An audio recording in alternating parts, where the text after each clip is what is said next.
Every year, the World Happiness Report is published by the United Nations, and time again, we see the Scandinavian or the Nordic countries dominating the top ranks. In fact, ever since the conception of the report in 2012, there has always been at least two Nordic countries in the top three. But why are they so happy? Before we get into the multiple reasons for their happiness, let's first understand what the Scandinavian and the Nordic countries constitute of. The Scandinavian countries are a group of countries located in Northern Europe and are often used to refer to three specific countries: Norway, Sweden, and Denmark.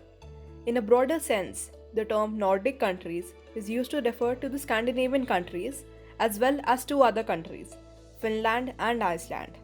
The Nordic countries have much in common in their way of life, history, religion, and social structure. Now let's get on to understanding their reasons for happiness. The first reason, and possibly the most important reason for their high rankings in the happiness index, is the social welfare systems that provide universal healthcare, education, and other social benefits to their citizens. This is only possible because of the higher rates of taxation on the citizens. In the Nordic countries, the tax revenues make up between 38 and 50% of the total GDP, compared to the 27% in the United States. Moreover, these tax revenues are used for funding generous welfare programs, further reducing inequality. Residents in the Nordic countries don't complain about their higher taxes because they clearly benefit from the expenditures. Another reason is less overall income inequality. The interesting fact to note here is that pre-taxes, the difference between income inequality and poverty rates between the Nordic countries is not so different to a country like, let's say, the United States of America. The big differences are in the post-tax numbers. Here we showcase two methods of inequality: the Gini coefficient and the poverty rate. The Gini coefficient is a measure of overall income inequality. If the society had perfect equality, that is, everybody had the same amount of income, the Gini coefficient would be 0.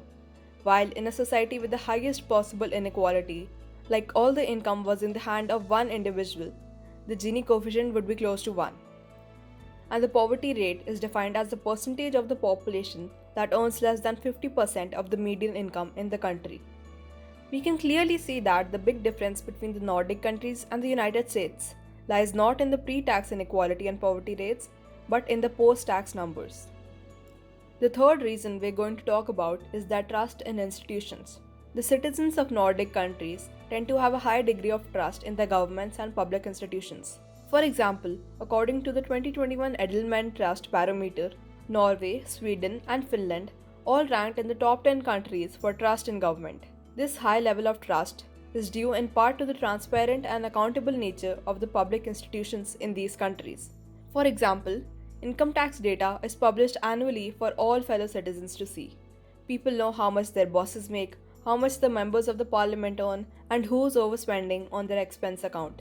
The trust is also due to the fact that citizens are actively engaged in the democratic process and have a strong sense of civic responsibility. The Scandinavian countries are known for their high levels of social and gender equality. For example, according to the 2021 Global Gender Gap Report, Iceland, Finland, Norway, and Sweden all ranked in the top 5 countries for gender equality. They have achieved these high levels of equality through a combination of policies and social norms. They have strong anti-discrimination laws, equal pay policies, and extensive parental leave policies that support both men and women in balancing work and family responsibilities. They have high levels of women participation in labor force and in politics. These countries also have higher standards of living, which is due to several factors, including a strong focus on work-life balance, leisure time, and social cohesion. For example, in Norway, the average work week is 37.5 hours, and employees are entitled to 5 weeks of paid vacation per year. Additionally, these countries have a strong sense of community and social cohesion, with high levels of social trust and participation in social activities. The citizens of the Nordic countries seem content with their lives and their countries. There is general satisfaction with how the societies function as a whole and what that means for the everyday lives of the residents. Now, you might think that with so much general satisfaction, higher taxes, and regulation in the Nordic countries, it would stifle business and entrepreneurship. But George Lakey, in his book Vikings Economics, contests that misconception. Productivity rates are considerably higher in the Nordic countries, even with a shorter work week. The rate of startup companies in Norway and Denmark is considerably higher than in the US. Researchers from the US found that Nordic entrepreneurs are greater risk takers because they don't have to worry about education debt, retirement, and medical care, thanks to universal services. Nordic businesses compete in the global economy, including importing, exporting, and outsourcing.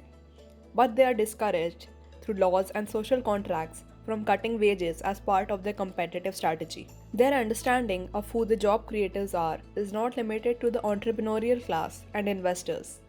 As Leakey writes in his book, although Nordics value the vision, risk, and innovation contributed by entrepreneurs, they have a more complicated view of who lays the golden eggs.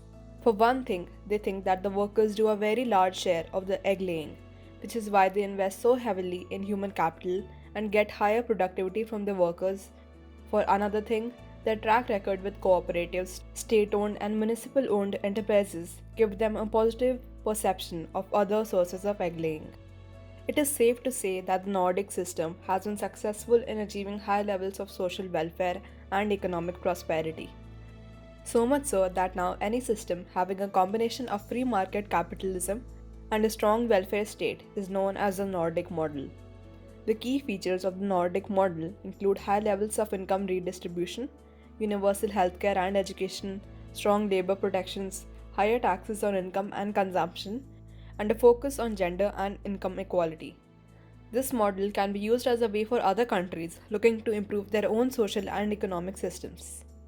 If you enjoyed today's video and learned something new, don't forget to like this video and comment your thoughts about the Nordic model below. If you want to see more informative videos on topics related to technology, economics, and business, definitely subscribe. See you next time.